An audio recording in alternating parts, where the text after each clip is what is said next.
A word of warning, this podcast explores graphic and disturbing stories and includes some strong language. It therefore may not be suitable for our young listeners or other folks who may find it disturbing. Hello and welcome to True Crime Daily, the podcast covering high-profile and under-the-radar cases from across the country every week.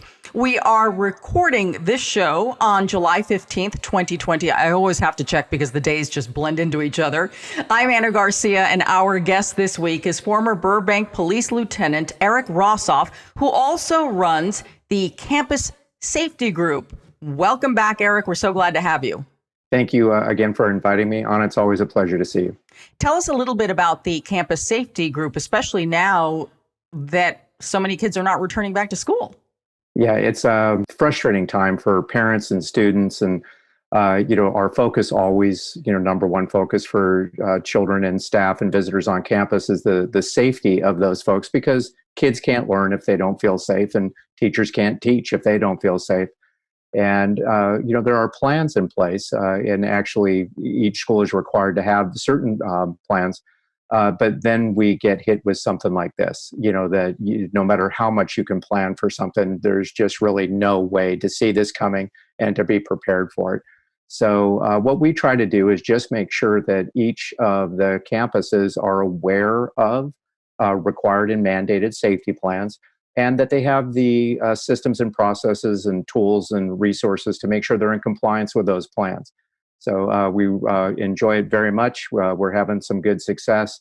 And as you can imagine, everybody's real busy, not only to get through COVID, but to make sure that we learn those lessons from COVID so we'll be better prepared if we ever should run across a horrible thing like this again. Let's hope not, Eric. Yes, okay, ma'am. We've got two incredible cases this week. A mom in Tennessee has been accused of fatally shooting her daughter and then trying to blame the shooting on her toddler son. Crazy.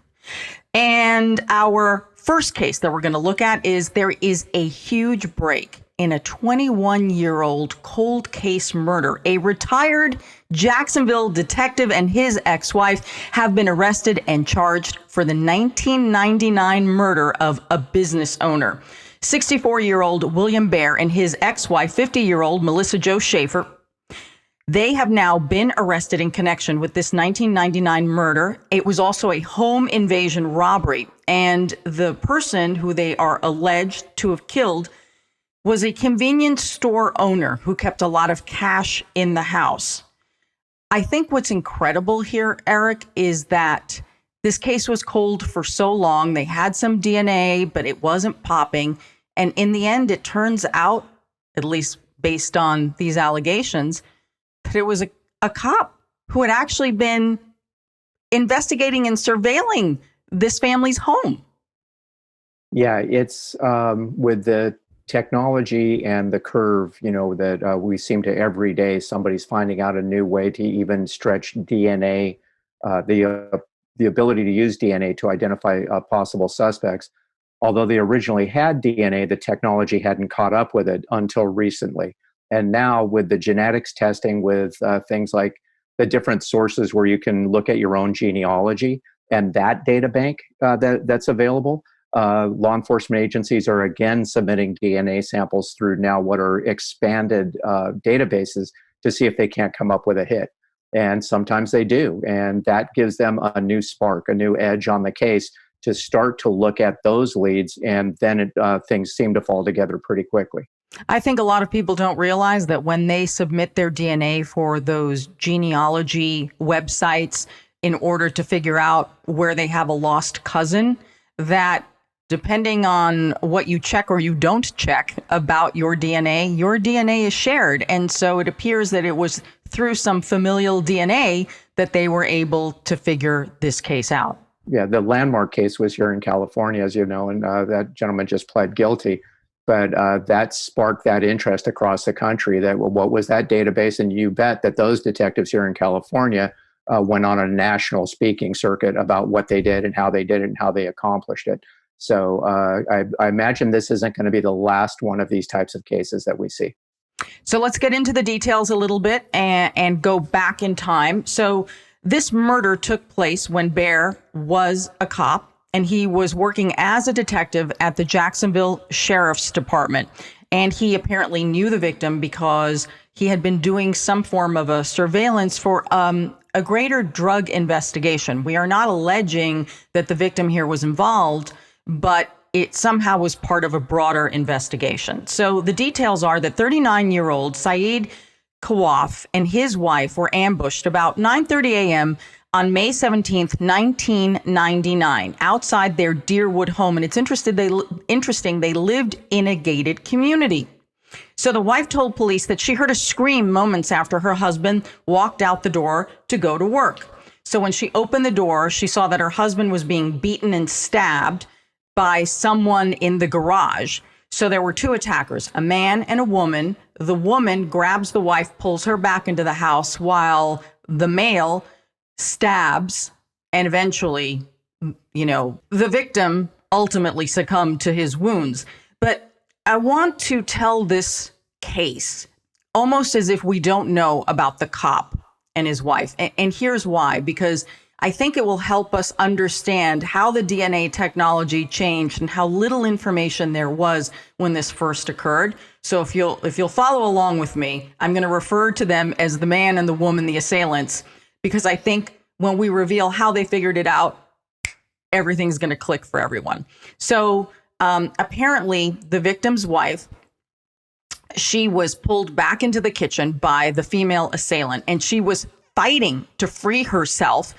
And she bit the woman in the arm. She bit the woman who was attacking her so hard that there was a lot of blood. And ultimately, Eric, that blood helped to tell this story. I mean, it's unbelievable, right? Yeah, absolutely. And back in '99, there were probably less opportunities to gather DNA evidence, from various types of sources, and blood definitely would have been one of the primary sources. And from reading the articles, there was a substantial amount of the woman suspect's blood at the scene. So, that's number one. You start to build, that would absolutely be number one. So it was incredible that the wife was fighting back so hard, and that bite mark ultimately helped with this case. So that's one thing. So the female suspect said to the wife, "I know you have money, quote, we'll shoot him if you don't give us the money." So that already, what is that telling you, Eric? Well, someone has a background on the both the male and female victim here, and they're aware of the fact that they have cash, great quantity of cash at hand at any given time. So the wife hands over $500 that she had in her purse, which is a lot of money to have in your purse. But the female suspect said she knew that the husband, quote, went to the bank each week, knew that he had not gone that morning, and knew that he still had the money in the house. Yeah. So again, that's number two. There's someone that has an intimate knowledge of the goings and comings of the male victim in this. If they're saying, "I know what he did yesterday," would certainly be an indication that we know who you are and we know a lot about you. So the man who had been stabbing the husband, takes a knife, the same knife, puts it to the wife's neck and demands the money again. And this time he makes it clear to her they're not fooling around.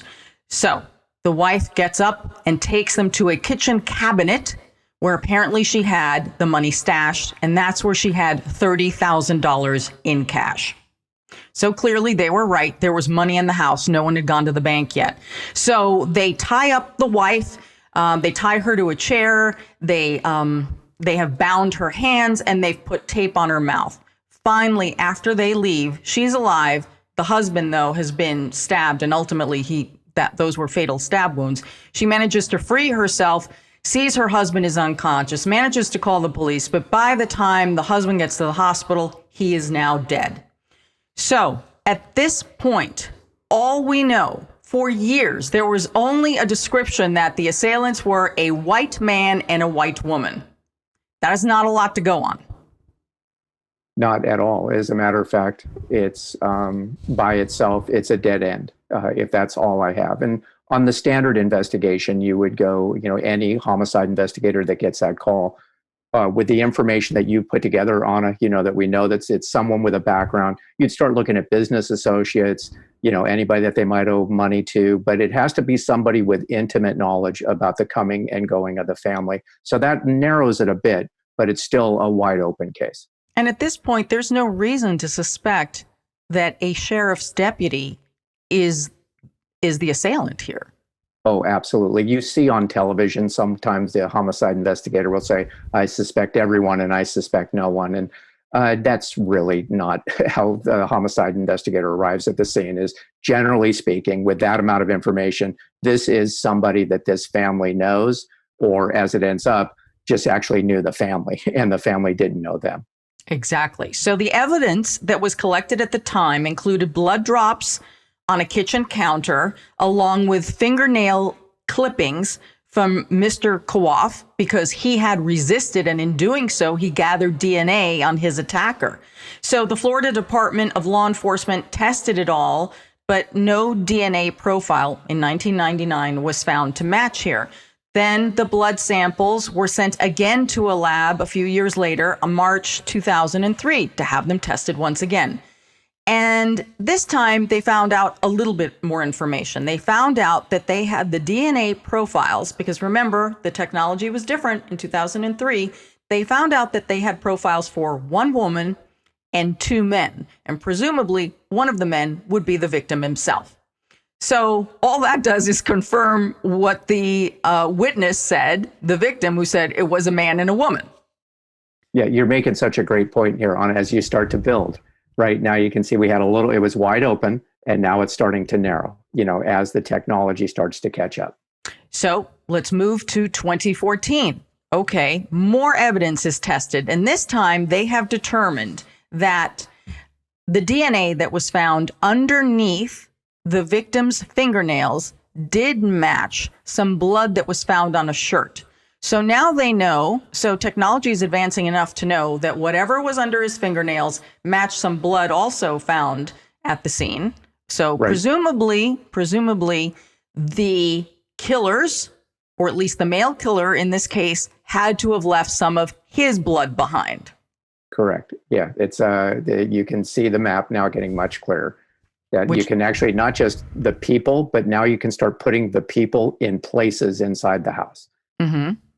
And now you think back and you go back all these years and you wonder if 21 years ago, when this sheriff's deputy showed up at work either later that day or the following day, and everyone's working on the big home invasion murder, right? And that's what everybody's focused on. I'm wondering, did he appear at the sheriff's department with cuts on his hands or something on his face? Do you know what I'm saying? I just wonder if no one's going to remember that now, but I would love to have been a fly on that wall. Yeah, I would, again, not being there, but having been in investigations where a group of people come together as you're doing a homicide investigation, it would tend to be accurate that if the eventual suspect in the murder, the deputy, was actually had an active case on the victim, they would have been involved in the initial debriefs of this murder, because this detective would likely know or have some idea who the suspects might be. But I don't know that anybody in that room would actually be looking at everybody's hands or fingers, because the assumption is we are the good guys, trying to go catch a criminal. And it's, sometimes we're blinded by it, but there's nobody in that room that would think that we, among us, might be one of the bad people. Eric, do you think that obviously tactically that was so helpful to the alleged killer here, the deputy, because Bear could hear everything that was going on in the investigation. He knew what direction they were going on, and I wouldn't be surprised if he could steer the direction of the investigation in a different way and say, you know what, I've been following this guy, this drug addict, and I got to tell you, I think it was probably him. I think, and actually just based on relatively similar circumstances, that you're 100% correct on it. What would happen is that not only there wouldn't be any suspicion on the deputy, but the deputy could actually manipulate the direction of the investigation by saying or alleging that the victim was somehow or another a drug dealer or involved in organized crime. and here are rivals, or here are people that he's doing work with. And we would spend months and months trying to put those people at the scene without any thought, of the fact that the $30,000 is in, that deputy's, wall safe at home. Mm-hmm. So we're going to go back now. We're still doing the DNA testing and we're moving along. So the DNA profiles of the suspects were finally entered into a nationwide combined DNA index system. And again, at that time, we're back in 2014, nothing is still popping. Now, March of 2018, 2 years ago, the sheriff's cold case unit decides to take another look at their cold cases, and this is one of the cases that they review. And we're seeing this a lot around the country, that the cold case units are revisiting these old cold cases, these murders, unsolved murders, where there is DNA, and because the technology is changing so rapidly that they just keep feeding it into the machine, as I say, and that's why they're getting a lot of hits right now. It's not just someone, saying, "Oh yeah, I did it." We're talking about the evidence. Yeah, there's this is a technology case. At the end of the day, you'd like to think, the old time homicide investigator will tell you it's shoe leather, and stick to itiveness, and we go out and we just keep on, out on the street and getting information, and certainly sometimes that works. But as we discussed earlier, there was an icon case, a threshold case that introduced a whole new series database. And now all of a sudden, cold case units are saying, let's go look at our cases. What do we have that we can feed into this new database? And that's why, with cases like this are springing up across the country. So, as I said, March 2018, take another look at it in the cold case unit. So the samples were sent in for genetic genealogy analysis, right?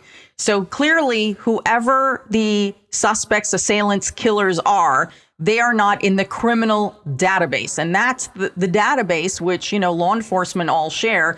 And if you've committed a crime or you're a registered sex offender, you're in there. But other than that, you're not in there. So a cop's not going to pop. No, not at all. And not that they were looking for a cop at the time. So this is what's interesting. Genealogy is going to be the connection here. On June 5th, the former cop comes back as a match. William Bear comes back as a DNA match. 6 days later, his ex-wife comes back as a match. Now, what I'm wondering here is, actually, because they had been married, any family trees, right, that they would have logged onto and connected through these websites, would have connected them. Yeah.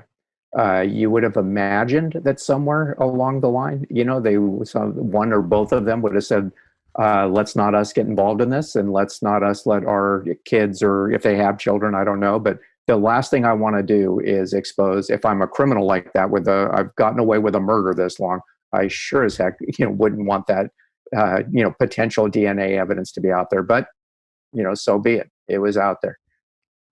So now that they know who the DNA belongs to, they have to do their due diligence, the investigators do, to make sure that indeed it is a match. So investigators collected water bottles and soda cans from Bear's garbage, and the soda can from the trash matched the DNA found under the victim's fingernails. Bam. Game over. It's game over. Right. So the arrests warrants were issued and the two were arrested. The former cop and his ex-wife. She was picked up in Missouri. He was picked up in Florida. Now, William Bear worked in the sheriff's department for 27 years before he retired in 2002. So we're only being given some information. Obviously, we never get it all, especially when they're preparing a case. But what is interesting is that the current sheriff's department, they confirmed that William Bear was a detective in the intelligence unit and that he was looking into something that had to do with the victim and a crime possibly involving the victim. Apparently, before the murder, this is before the murder in 1999, Deputy Bear had been staking out Kawaf's home as part of an investigation into allegations that Kawaf was involved in some kind of an illegal sale of pseudoephedrine. So he knew, apparently through his investigation, that there was a lot of money in the house from the convenience store. We have, again, no idea what connection, if any, the victim could have had to any of these alleged crimes that they were investigating. But the one thing that they did know was, because they probably watched him take all the money home, right? And the money was coming from the convenience store. So William Bear, he retires from the sheriff's department, and then he opens up a detective agency. I'm just letting you know that while one family is dealing with an unsolved murder of a loved one, in a parallel universe, you have the alleged killers continuing on with their lives. So he opens up a detective agency, and he's working on these cheating spouse cases and child custody cases. And, was obviously a credentialed investigator because he was, a former sheriff's deputy. So clearly in demand, and I believe had really good reviews on Angie's List. Well, I mean, if he did kill him, then he got away with murder for 21 years. Yeah, it's unfortunately the pedigree, the paperwork that follows someone. Oh, as a police officer for this long, and people will look at the cover of the book, and think, oh, this might be a pretty good fit for me, and we don't know anything, what's actually inside the pages. And if you're looking for someone that might, for an investigator, or to see if your spouse is cheating on you, or what might be going on, that would be one of those things that would pop off a page. 20-something years of law enforcement experience, specifically related to surveillance and covert surveillance. Well, that sounds like somebody that knows what they're doing. Plus, they were police officers, so I can trust them. Mm-hmm. So I want to give you a little bit of context about what was going on at the Jacksonville Sheriff's Department at the time of the killing of this convenience store owner. So there was a lot going on that was not very positive about the Sheriff's Department. So the backdrop right now is that the Sheriff's Department in the 1990s had all sorts of problems. They were facing grand jury investigations, and they had officer convictions for all sorts of corruption. Bear apparently has ties to a very high-profile case that happened 1 year before this murder. So in 1998, there were 5 Jacksonville officers who were arrested in connection with the kidnapping and murder of another businessman. So apparently Bear testified for the government against the other officers. This is what's really interesting. And that led to one of the officers being convicted and sent to prison, which makes me wonder then, was he clean? Was he dirty at that time? Was he covering up for being one of the dirty cops? I mean, I realize that's just speculation, but it's, we have some facts here to base this on. Generally speaking, if he's called to testify, it's because he has some, relevant information. And there's 2 motivations for that. One is I've been called to testify, and I'm going to tell the truth because that's what I'm supposed to do. Or the other is, you better testify because we might have a case against you. And then it's self-preservation. And obviously, we don't have the next, in line to see, or actually be going forward or backwards to see which one of those things it might be. But it is interesting that, not too much before, it wasn't too far after that testimony that he's committing, basically what is a robbery and a murder, which is what those other folks were, convicted for. So that's, who knows, and maybe that was part of the seed, where you're sitting back looking saying, okay, if these 5 guys would have just done this, they could have got away with it. And it's almost like you're starting to put it together in your head now, because I'm so intricately involved in this case. I see the mistakes they made, and I'll be able, because I'm smarter than them, I'll be able to get away with it. It's very suspicious. The similarities, it's very suspicious. And The current investigators on this case, which are the investigators from his old employer, the Jacksonville Sheriff's Department, they say that the motivation for this was pretty clear. It was the money, the $30,000. So what I don't understand is, why did they have to kill the guy? I was thinking about that too as I was, reading the cases, and I think that, and we've talked about this before on it. It's just we're getting, a part of the story through newspaper articles and such. But when you just take it down to its simplest phase, you would see that obviously Bear knew that this person, the victim, was going to have money at a certain amount of time, and he anticipated that there was going to be a big deal, a good deal of cash. And I think most likely he thought that the victim was going to have the money with him. That wasn't a plan to have to search the house to look for the money. I think he'd been watching him long enough that he knew what the routine was, and he would go to the bank at a certain time, or maybe he wasn't heading to the bank. Maybe he was heading to buy a Sudafedrin. Who knows? But the suspect knew that the victim was going to be transporting money. And I think that going in there, there's a pretty good possibility that he really was planning on killing him, taking the money and running. But then the guy didn't have the money, and it ended up being something else. Now we're a little bit farther into this, because it would be a simple, dynamic home invasion robbery of someone allegedly who's, involved in some type of illicit activity. The suspects in this could be, endless. And the first wrinkle was the victim didn't have the money with him.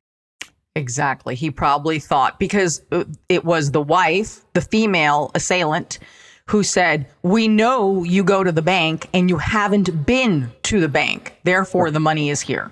Right. But I'm thinking that unless you knew exactly where the money was, why would you initiate that crime? Right. You really wanted to feel pretty secure that it was going to be in, out, we're going to be done with this. And then, going into the house, tying up the woman and such. I'm going to tell you that just on its surface, I don't know that was actually the original plan for the crime. Yeah, probably not. So, of course, now the family of the victim, they are so grateful that finally, 21 years later, arrests have been made. The family put out a statement saying that we are thrilled, we are grateful. Not a day has gone by that we don't miss our beloved Syed. And that was written by his niece. Also, she went on to say that the past 21 years have been the hardest, not only to be without a man who meant so much to our family, but to know that the people who did this were not held accountable for their actions. They went on with their lives. Yeah, it's. I had one time in my career, I was involved in a cold case murder that we were able to solve it. And I had the incredible fortune to go to the local survivors. Was a brother and the niece of the victim. And it was a 22-year-old case, and the niece was only 23 years old. And I remember knocking on the door and introducing myself and saying that we'd arrested 2 people for the murder of his brother. And he said almost exactly the same thing, that we can rest now, basically, was what he was telling me, that it was so unfair that his brother, who was this wonderful person, was taken from them, and there was no accountability to it. So thank God I've never had to experience it from the other side. But I think that is a pretty common reaction, maybe from people that get told that a cold case has been solved. On to our next case, which is very disturbing. A Tennessee woman is accused of fatally shooting her 5-year-old daughter, and she tried to blame the shooting on her toddler son. So Destiny Oliver was about 5 years old, and she was shot once in the chest and killed. Her mother is now behind bars. 37-year-old Robin Howington has been indicted by a grand jury of murder. Eric, she's being held on a $500,000 bond, and the charges are first-degree murder, child neglect, false reporting, tampering with evidence, and attempted tampering with evidence. This goes back to September 14, 2019, and her daughter Destiny was killed on that day. Now, Eric, we're going to get into this. She told the police multiple versions of what she said happened. when the story starts changing, is that, I mean, it's a red flag for me as an investigative reporter, but I've got to imagine it's got to be a red flag for police. Or is it that we're dealing with a distraught mother, her baby girl is dead, and maybe she's not thinking clearly? Yeah, you would, responding to a case like that, you would have to give some allowances for the fact that there's shock and there's just, numbness as to what happened. So some nuance changes in the story are certainly acceptable, that maybe filling in some gaps or whatever, but going from it was A to it was, apples or, something totally different really does start to then throw up some red flags as to what actually occurred there. So she did not initially blame her 2-year-old son for pulling the trigger, but ultimately she did. So here are the versions of the stories that she told police. So the little girl was shot in her home in Fountain City, Tennessee. She was shot in the chest. She died at the hospital. Now, at first, the mother, Howington, claimed that a man she didn't know broke into her house, shot Destiny, and then took off in a black Chrysler 300. Okay, it's possible, right? Yeah, These absolutely. crazier things have happened.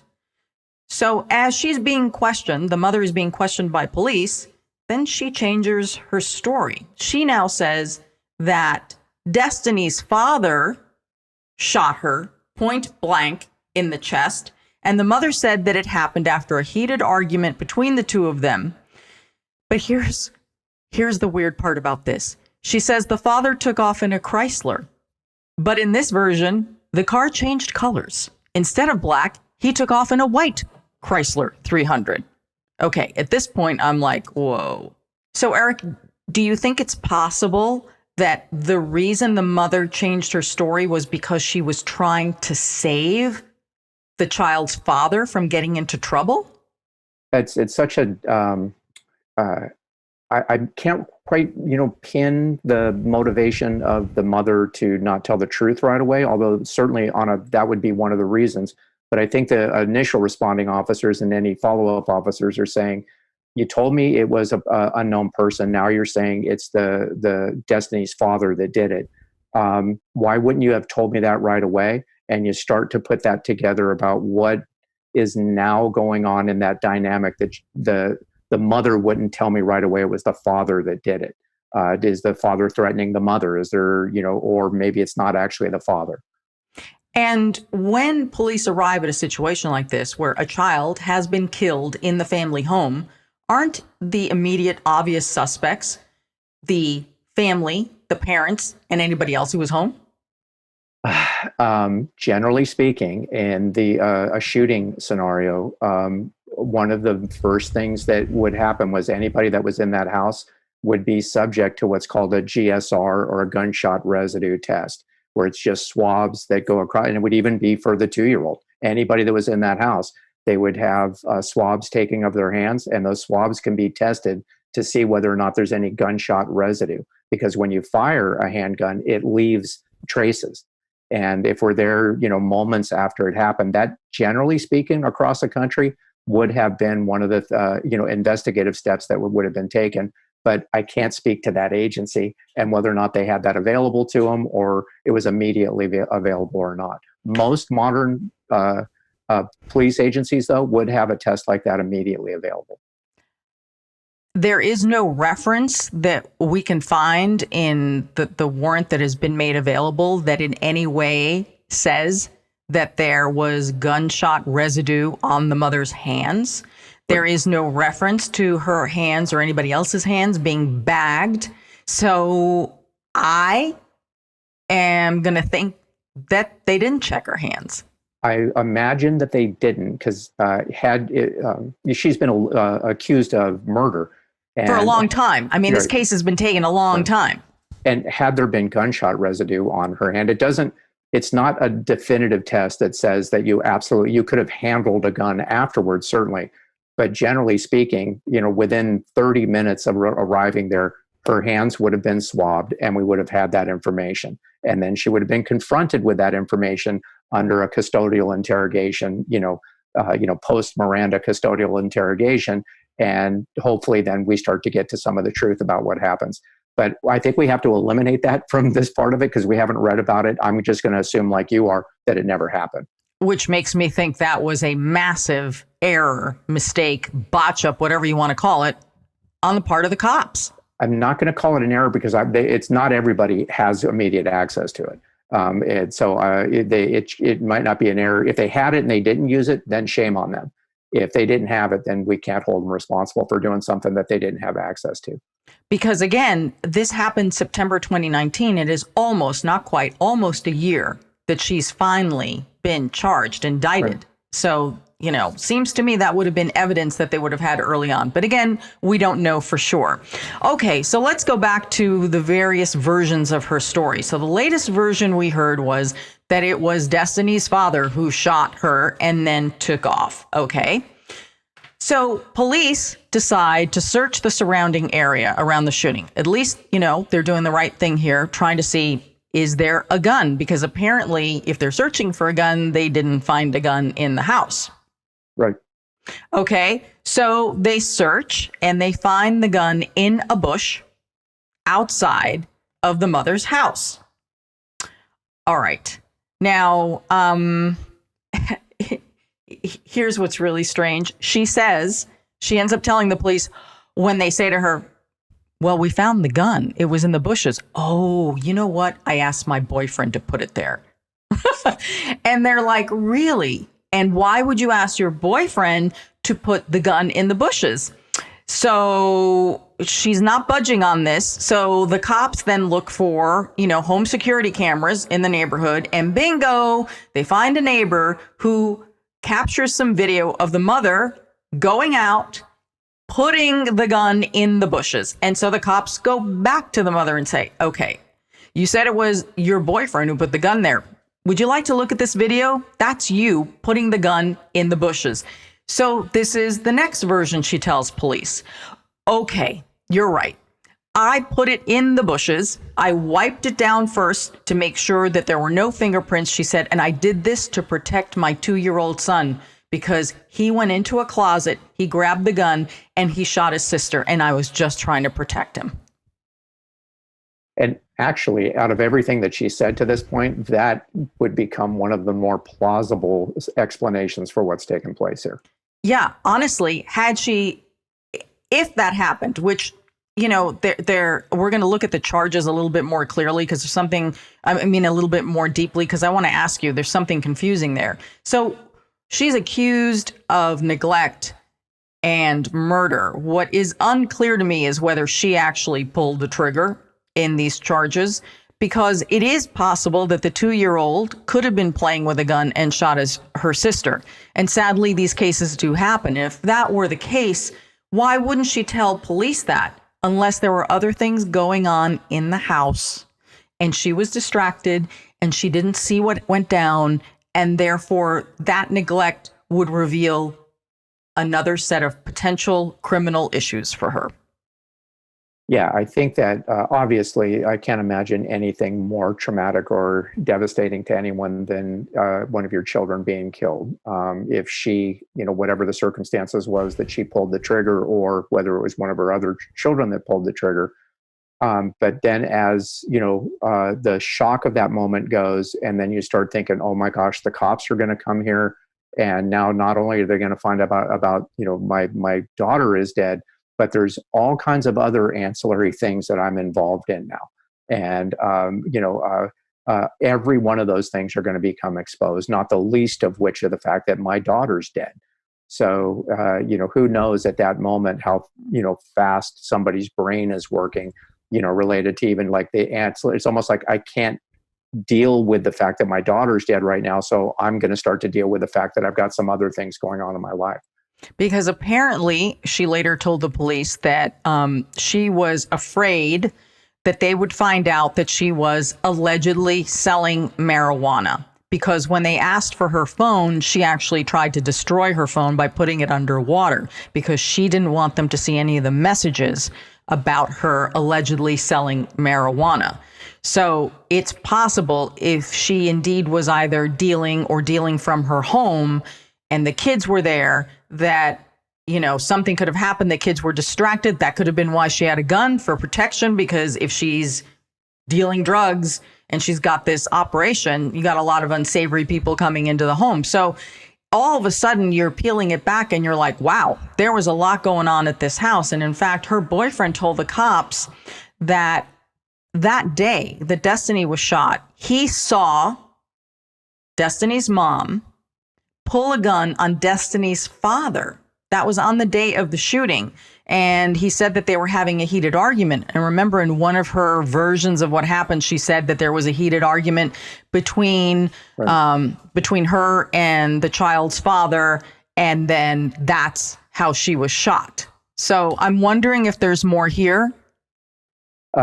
There's certainly, the door is open, that there's, we don't, and even the police department doesn't have, the full accurate story. What the police department and the district attorney have is enough to believe that she was responsible for the murder of Destiny. So I want your opinion on what the indictment says, because this is confusing to me.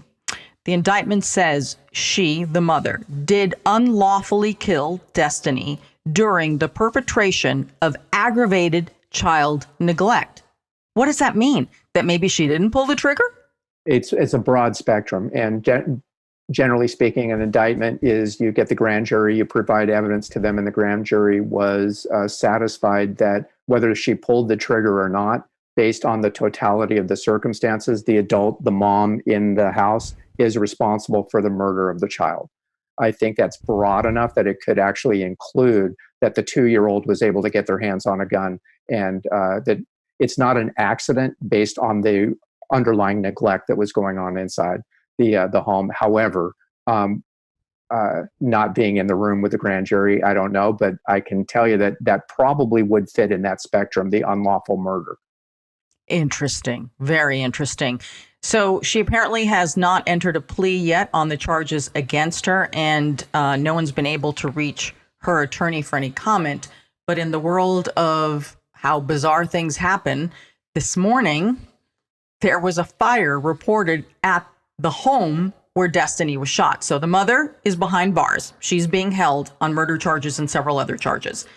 The home where the child was killed, there was a fire reported this morning. There was an elderly woman in the house, apparently a nurse who was on her way to work, saw the fire, managed to help the elderly woman get out. She's been hospitalized. There was a dog in the home. Sadly, the dog died of smoke inhalation. And right now, investigators are trying to figure out the cause of this fire. It could mean absolutely nothing. It could just mean, just more tragedy upon tragedy, or there could be something fishy going on there. I see this two ways, Anna. The first is that if this house, going back to the indictment, if there was so overwhelming, evidence of neglect that was in the house for all the circumstances, it might stand to reason that there would be, somebody smoking in bed, or, some other, just totally unrelated to the murder, that there was also a fire, because this is just a place where bad things happen. But I'll tell you what, the investigator in me kicks back into the everything that she was trying to do to hide her phone, and the fact that we don't really have a clear picture of what took place in there, specifically about the boyfriend's comment about how the mother had pointed the gun at the father in a heated argument. One of the ways, if there really is an outstanding suspect or somebody that has additional information on this case, one of the ways you might try to destroy evidence would be that you would set a fire. So if there's something that maybe was missed inside the house, or they're trying to intimidate, the mother who, through prison, or the woman that was still at the house maybe had some information, setting a fire would be a way that you might do that. So I'm not going to rule out, something connected to this murder related to that fire. When you said this was a house where there was a lot of tragedy, you're right on that one. What a sad story. That poor little girl, 5 years old. As a parent, and as any parent, it's paralyzing. The worst possible situation you can think of is one of your children dying. And I don't know, how, people respond to that. Unfortunately, I've been on both of these cases. I've been on cases where a parent did, not through a gunshot, but through the standard, child abuse and neglect, ended up murdering a child. And unfortunately, a couple of times I've been there where children playing with guns ended up with a child being killed. And it's, the level of tragedy, is the child's death. How it happened is just adds to that, tragedy. Well, clearly preventable, without question. At 100%. At 100%. It's time for our comment section. These are the crime stories that our listeners are talking about. A Florida jogger finds a human head in St. Petersburg. St. Petersburg police are investigating. This human head was found on the side of the road. The Tampa Bay Times reports that the head was so decomposed for investigators that right now they don't know if it was a man, if it was a woman. They have no real idea of age. So the human remains, well, at least the skull has been taken in for analysis. And then police are searching the area to see if there are any more human remains. And of course, doing that backtracking, who's been missing, what unsolved murders might we have. So the jogger did say, though, they run that path routinely and noticed that the skull, was not there last time that they ran by. But that doesn't necessarily mean anything either, right? I mean, it's possible someone dumped it there. It's possible an animal dug it up. And there are a million reasons, right? And if it's that decomposed, that means that person has been dead a long time. Yeah, there's a fascinating science that follows cases like this, and from entomology, because there will be larvae, or then there's DNA evidence. There's a multitude of disciplines that get involved in a case like this, and you're 100% right on it. That the investigator's initial thing will be, let's look at local missing persons. Let's look, because we don't necessarily know if this is a murder or just a missing person, an accident, whatever it might be. And then there's also the ecology around the area. That when a body will decompose, one of the things that happens, and will local animals, coyotes, or whatever it might be, actually will frequently take the head and relocate it to different places. And really? Oh, absolutely. In classes, I've been to classes like this, and they'll talk. It's almost like playing with a ball. That they'll grab the head and move on with it because they can't eat it, and it's something that they'll just move from one place to another.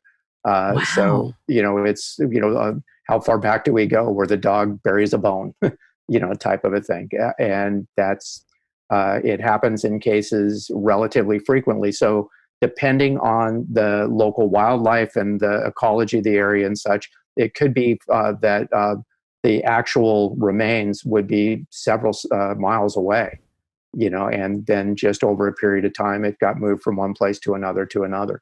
So this is going to be one of those, again, a technology case that there will be some sort of scientific information that will help us get closer to man or woman, age, maybe you just catch a huge break and who the person is. And then investigators can really start into it. But up to then, now it's just it's a science case. Wow. Well, you learn something new every day here on True Crime Daily, the podcast. That's wonderful. Thank you for that. That's fascinating. So these are some of the comments. Josh A. writes, "It's Florida. Sounds like a normal Tuesday." We do get a lot of weird crime cases out of Florida. And it's so funny because I do read this a lot in the comments. It's Florida. It's Florida. Kristen R. writes, "How horrific for the jogger." Absolutely. I mean, that it has to be incredibly traumatic. And Donnie S. writes, "Gator was on a diet. Remember, eat till you're satisfied, not until you're stuffed." I don't think a gator would have moved it, though. It's interesting what you said. Gators are different. They don't really eat the whole thing. Yeah, not from Florida, so, and I wouldn't want to ever, come across the business end of an alligator. But if you go back to a map and look around, and I'm sure pretty quickly they can say that, what type, if it was moved by an animal, what type of animal would that likely be? And then again, that science kicks in and says, what's the normal migration or, territory of whatever animal was most likely to have moved it? And that opens up then the search parameter to look for the additional remains. The other case is one that went viral. I'm sure everyone is familiar with the woman in Central Park who falsely accused a black bird watcher of trying to attack her has finally been charged by the police. She has been charged. Amy Cooper was recorded on camera falsely telling 911 dispatchers on May 25th that she felt threatened by an African-American man. So the man was in Central Park bird watching, which is a huge place for bird watchers. As a bird watcher myself, I know this. I can confirm this. So he was videotaping how she was reacting to him because he said to the woman, "Please put your dog on a leash. It's the law. And you are not allowed to have dogs off leash in Central Park. It's a highly urban, highly populated park. So those are the rules." She took offense, apparently, to him telling her what to do. And that's when she started losing it. And he was videotaping it. And she knew full well that she was being videotaped, yet she still became unhinged, called the cops, told a lie.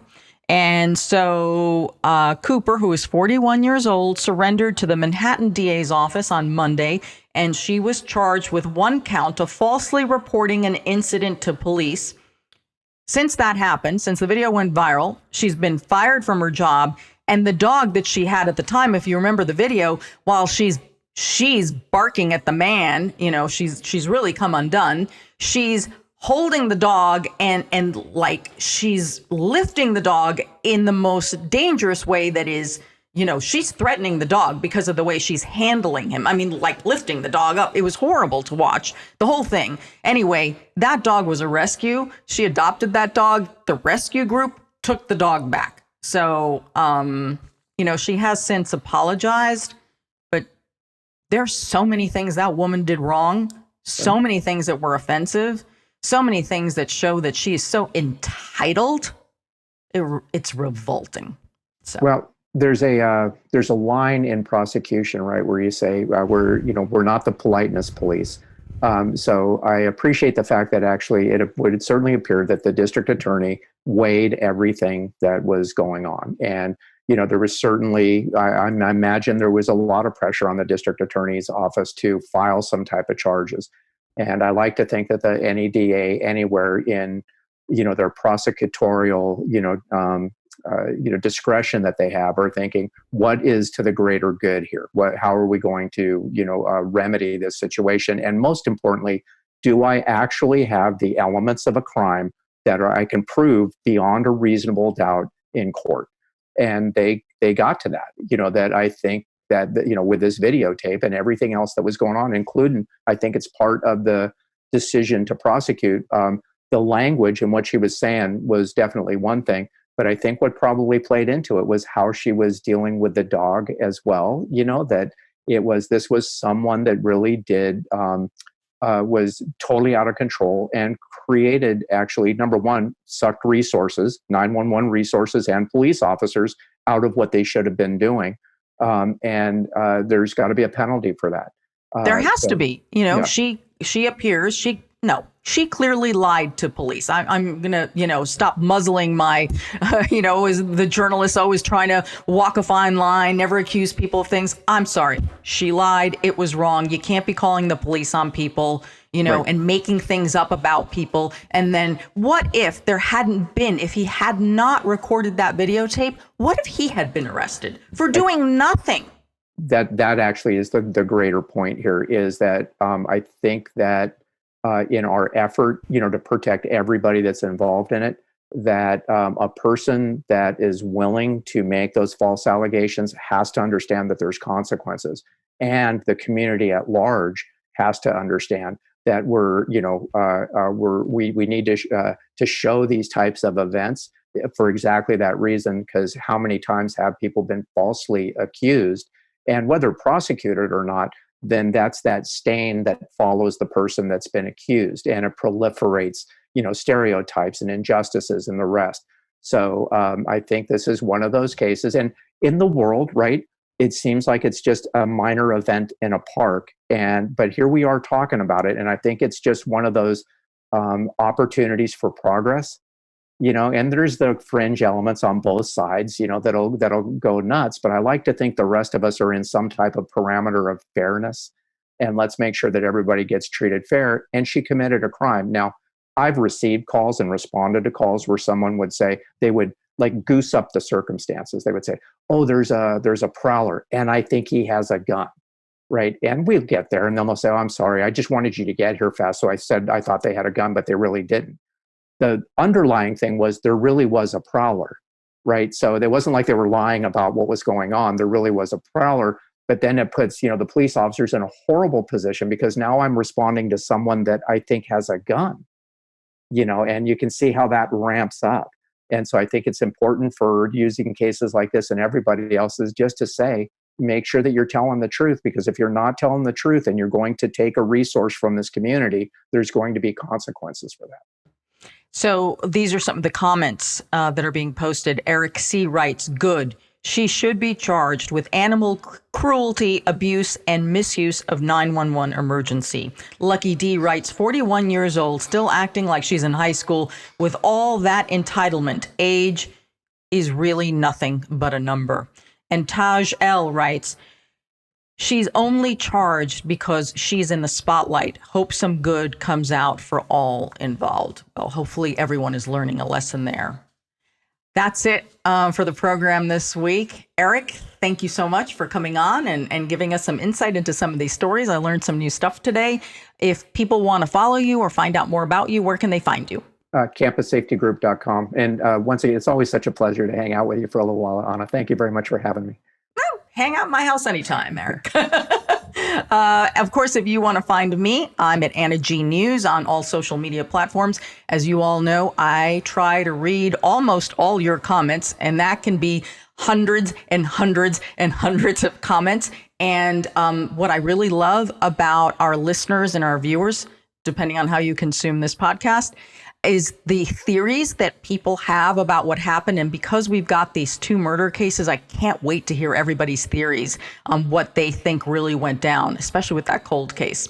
As always, you can find us wherever you get your podcasts, Spotify, iTunes, Stitcher, and Google Play, of course on YouTube. You can get updates on what's going on in crime by subscribing to our newsletter at truecrimedaily.com. Until next week, this is True Crime Daily, the podcast. I'm Anna Garcia, and as we traditionally say, don't do crime.